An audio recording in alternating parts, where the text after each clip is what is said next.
पहली चीज तो ये है कि धान की वैरायटी के ऊपर बहुत डिस्कशन हो हमारा, हम कौन सी वैरायटी लगाएं। किसान हमेशा जो है जो अच्छा उत्पादन देगा वही लगाना चाहता है, लगानी नहीं चाहिए। हमारी पैदावार बढ़नी चाहिए, जो भी साधन हमें करना है। मेन चीज ये है कि जो भी प्रजाति लगाएं आप ऐसी लगाएं कि हमारा गेहूँ समय से बुआई हो सके। समय से बुआई का मतलब है कि 15 नवंबर के अंदर आपका गेहूँ बुआई हो जाएगी। इसके लिए जो भी प्रजाति है धान की, जो उस समय तक आपका खेत खाली कर है, मार्केट में भी उसको बिक्री में दिक्कत ना हो, आप उसको जो है लगाएं। आवाज भी जानी चाहिए भैया की, दूसरी आवाज भी आएगी। दूसरी चीज ये है, आपने पूछा कि गेहूं कौन सी वैरायटी को। आपके यहाँ डॉक्टर साहब ने बताया सारी नई प्रजातियां जो है बताया, लेकिन अगर 2967 आप नहीं लगाते, SD 2967 जो है, तो इस समय DBW 187 और DBW 252 इनसे अच्छी कोई प्रजाति समय से बुआई के लिए है। दूसरी चीज है, दो वैरायटी और आई, DBW 303 और DBW 222। ये प्रजाति उनसे नहीं है, लेकिन इनकी परफॉर्मेंस 187 के लेवल पर तो है, लेकिन 187 से ज्यादा नहीं है।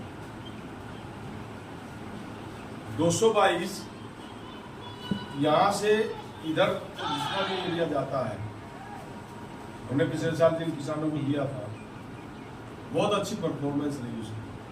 लेकिन यहाँ से अगर हम पूरब की तरफ जाते हैं, जहाँ मिट्टी थोड़ी सी जो है मटियारा होती जाती है, वहां पर उसकी परफॉर्मेंस अच्छी नहीं है। तो इस चीज को आप ध्यान में रखें। वैरायटी गेहूं की कोशिश करिए, DBW 187, DBW 252, DBW 303 और DBW 222। लेट में अगर आप लगानी है तो एक वैरायटी है SD 3271, आप इस वैरायटी को लगाएं। दूसरा, ये जो टाइमली सोन वैरायटी है, चाहे वो HD 2967 हो, चाहे DBW 187 हो, अगर इनको भी आप दिसंबर में लगाएंगे तो जो दिसंबर में लगाने वाली जो जिनको हम 75 प्रजाति कहते हैं, उनसे ज्यादा ये उत्पादन देती है। ठीक है ना, यील्ड तो घटती है लेकिन उत्पादन उससे लेट वाली से ज्यादा देती है। इस चीज को भी हमें ध्यान रखना है। दूसरी चीज रही बुआई की बात, ज्यादातर किसान कंबाइन से कटवाते हैं, तो कंबाइन में काटने के बाद फिर पुआल की समस्या है। पुआल की समस्या से निजात के लिए बढ़िया था कि भाई हम उस पुआल को या तो मल्चर चलावे उस पर, या हैप्पी सीडर से बुआई करते हैं। मल्चर चलाएं, हमारी लागत बढ़ती है। हैप्पी सीडर अगर हमारा मिल जाए तो हैप्पी सीडर से आपकी ये पुआल भी काट के छोटा कर देगा, जहाँ गिरी हुई है उसको भी बराबर से फैला देगा, और आपका 0 टिल में, यानी कि बिना जुताई किए हुए आपकी जमीन को डिस्टर्ब किए हुए गेहूं की बुआई कर देगा। दूसरी मशीन है सुपर सीडर की। सुपर सीडर मशीन गेहूं की बुआई करने के लिए ठीक मशीन है, लेकिन पुआल की जो समस्या है, जो कंबाइन काट के गिराती है, उस समस्या को वो हल नहीं कर पाती। उसके लिए आपको या तो पुआल बाहर निकालनी पड़ेगी खेत से, या खेत में थोड़ा थोड़ा करके वो करेंगे, और उसके बाद सुपर सीडर से आप बुआई करेंगे तो वो कोई दिक्कत नहीं है। सुपर सीडर से आपकी गेहूं की बुआई भी, जुताई भी, खाद की गिराई भी और पाटा भी, सुपर सीडर एक ही बार में इतना काम करता है। जमाव में कोई दिक्कत नहीं, न हैप्पी सीडर के में जमाव है, न सुपर सीडर के जमाव में कोई दिक्कत है। 90 to 95% जमाव होता है।